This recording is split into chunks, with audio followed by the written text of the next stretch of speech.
St. Helena is an island in the middle of the Atlantic Ocean. Most people don't know it. I've only met one person that I said, "Oh, do you know St. Helena?" And they know St. Helena Island. So automatically, I have a job as an editor to first introduce this island to the people, to the audience.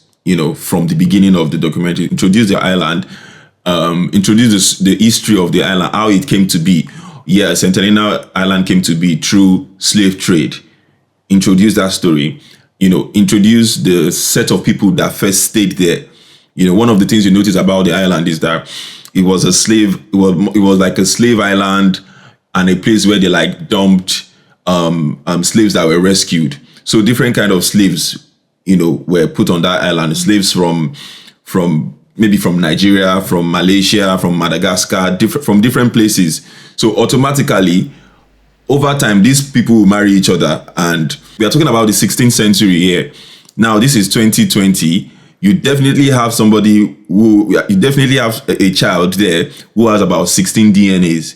The child is Somalian, she's Indian, she's British, so you have to, that's a very interesting story that one person, you can't really tell what they are. They look Indian, they look Kenyan, they look Chinese. And that's because from generations to generation, how they started was, the British found the British colonized the island for a long time, and they were just dumping all sort of people there, slaves and workers, dumping them there, and it had a lot of fish, so they were using it for fishing. They were mining whale oil there at some point. So it's telling this story. It's a very interesting story, and you have so much to work with. My job as an editor is to streamline and, make this very concise. One of the comments I got, which made me really happy from the screening at British Urban Film Festival, was that the person said they liked the pace of the story. They liked the pace. It was straight to the point. It wasn't, one of the difficulties I had was, this is not a sports documentary or it cannot be fast paced. Like, people need to settle into the story and see how and understand the peculiarities of this island. So it was a bit quiet. It was quite slow paced, but I struggled with that at some point because I was like, this is 2024 and attention span, all these Gen Z people, their attention span is very short.